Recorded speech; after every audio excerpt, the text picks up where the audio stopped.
உயிரோடும் உணர்வோடும் கலந்து வாழுகின்ற அன்பு உறவுகள் அனைவருக்கும் வணக்கம்.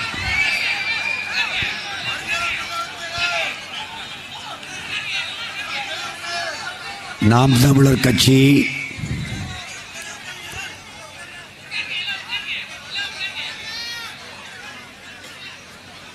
தொடங்கப்பட்டு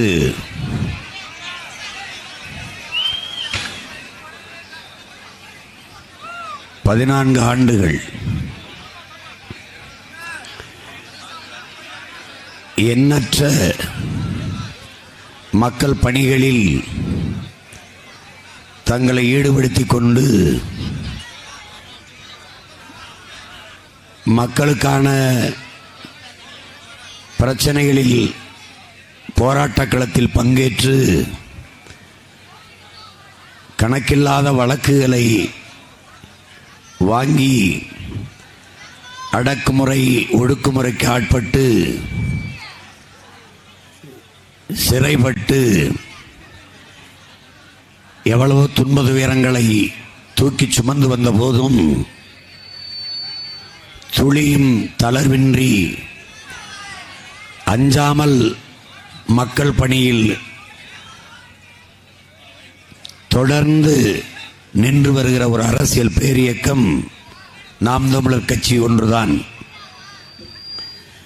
இங்கே குருதி கொடை கொடுக்கும் தமிழர் படை என்ற கோட்பாட்டை ஏற்று 12 லட்சத்திற்கு மேலான யூனிட் ரத்தத்தை கொடுத்திருக்கிற ஒரு அரசியல் இயக்கம் நாம் தமிழர் இயக்கம்தான். ஏன் குருதி கொடையை கொள்கையாக கொண்டோம்? எங்கள் இனத்தின் விடுதலைக்காக நாங்கள் ரத்தம் சிந்தி போராடினோம் என்பதை உலகத்தாருக்கு உணர்த்துவதற்காக, சாதி மத வேறுபாடுகளற்ற ஒரு சமதர்ம சமூகத்தை உருவாக்க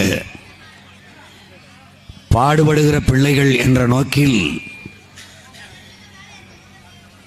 சாதிக்கு இரத்த வெறி உண்டு, ஆனால் இரத்தத்திற்கு சாதி வெறி இல்லை என்பதை உணர்த்துவதற்காக பலாயிரக்கணக்கான என் தம்பி தங்கைகள் எந்நேரம் அழைத்தாலும் ஓடி சென்று குருதி கொடுத்து உதவி இருக்கிறார்கள். எங்கள் இஸ்லாமிய பிள்ளைகளின் ரத்தம் இந்துக்களின் உடலிலே, இந்துக்களின் ரத்தம் கிறித்தவர் உடலிலே, படையாச்சி ரத்தம் பறையர் உடலிலே, பறையர் ரத்தம் படையாச்சியின் உடலிலே, தேவர் ரத்தம் தேவேந்திரர் உடலிலே, தேவேந்திர ரத்தம் தேவர் உடலிலே. நாங்கள் ஒரே இரத்த சொந்தங்கள், ஒரு தாய் பிள்ளைகள், தமிழ் தாயின் பிள்ளைகள் என்பதை உணர்த்துவதற்கு நாங்கள் இரத்தத்தின் இரத்தமான இன சொந்தங்கள். இங்கே கூடியிருக்கிற நாங்கள் எல்லாம் இரத்த உறவு மட்டுமல்ல, லட்சிய உறவு கொண்டவர்கள். குடும்ப உறவு மட்டுமல்ல, கொள்கை உறவு கொண்டவர்கள். எண்ணற்ற பனைமரக் கன்றுகளை நட்டு வளர்த்து வருகிற பிள்ளைகள். 10 ஆண்டு பசுமை திட்டம், பல கோடி பனை திட்டம், 10 ஆண்டு பசுமை திட்டம் என்பது எங்கள் கனவு. அதில் எண்ணற்ற மரக்கன்றுகளை நட்டு வளர்த்து வருகிறோம். இந்த நிலத்திலே என் உயிர் இளவல் காசிராமன் அவர்கள் திருவெங்காடு மண்ணிலே நாம் தமிழர் கட்சியின் கோட்பாடு தண்ணீர் விற்பனைக்கு இல்லை, உலக உயிர்களின் உயிர் தேவை, வியாபார பொருள் இல்லை என்பது எங்கள் கொள்கை முடிவு. அதற்கேற்ப தூய குடிநீரை உருவாக்கி எண்ணற்ற கிராமங்களுக்கு கொடுத்து கொண்டிருப்பவன் என் தம்பி காசிராமன் அவர்கள். தூய்மை பொறியாளர்களுக்கு, அதாவது துப்புரவு பணியாளர்களுக்கு ஒவ்வொருவருக்கும் உணவளித்துக் கொண்டிருக்கிற கொடையாளர்கள் என் பிள்ளைகள். இங்கே வீட்டுக்கு ஒரு நாட்டு மாடு, நோய்க்கு பூட்டு போடு என்ற கோட்பாட்டை ஏற்று என் தம்பி காசிராமன் அவர்கள் நாட்டு மாட்டு வளர்ப்பிலை ஆர்வம் காட்டி நாட்டு மாட்டு காளைகளை வளர்த்து அதன் இனப்பெருக்கத்திற்கு உதவி கொண்டு வருகிறான். அழிந்து கொண்டிருக்கிற நம்முடைய பாரம்பரிய நாட்டு மாட்டு வகையை அழிய விடாமல் காப்பாற்ற வேண்டும் என்ற நோக்கம். இங்கே பசியோடு இருக்கிற மக்களுக்கு 92,000 கிலோ அரிசியை கொடுத்து உதவியவர்கள் என் உயிர் தம்பி தங்கைகள் என்பதை தமிழ் சமூக மக்கள் அறிந்து கொள்ள வேண்டும். என் பிள்ளைகள் ஆற்றுகிற பணியை சொல்லி முடிக்க முடியாது.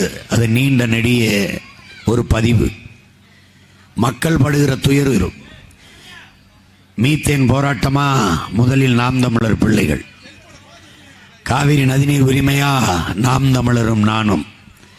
மீனவர் பிரச்சனையா? முதலில் நாம் தமிழர் பிள்ளைகளும் நானும் என் உறவுகளும் தான். எல்லா சிக்கலுக்கும் முதலில் முகம் கொடுப்பவன் எவனோ அவன்தான் என் மண்ணில் முதல்வன், அவன்தான் இந்த நாட்டின் பிரதமர். என் மக்களுக்கான பிரச்சனைக்கு தீர்வு வேண்டும் என்று துடிப்பவன் எவனோ அவனே உண்மையான இந்த நாட்டின் தலைவன். அப்படி இந்த மீத்தேன் திட்டத்தை கொண்டு வந்தவர்கள் இன்னும் பெருமையோடு பேசிக் கொள்கிறார்கள், நாங்கள் தான் மீத்தேன் திட்டத்தை கொண்டு வந்தோம் என்று. என் தம்பி காசிராமன் செய்தி அனுப்பியிருக்கிறான். பழையபாளையத்திலே ஒரு எரிமலை போல பற்றி எரிகிறது மீத்தேன் எடுக்கிற இடத்திலிருந்து நெருப்பு என்று.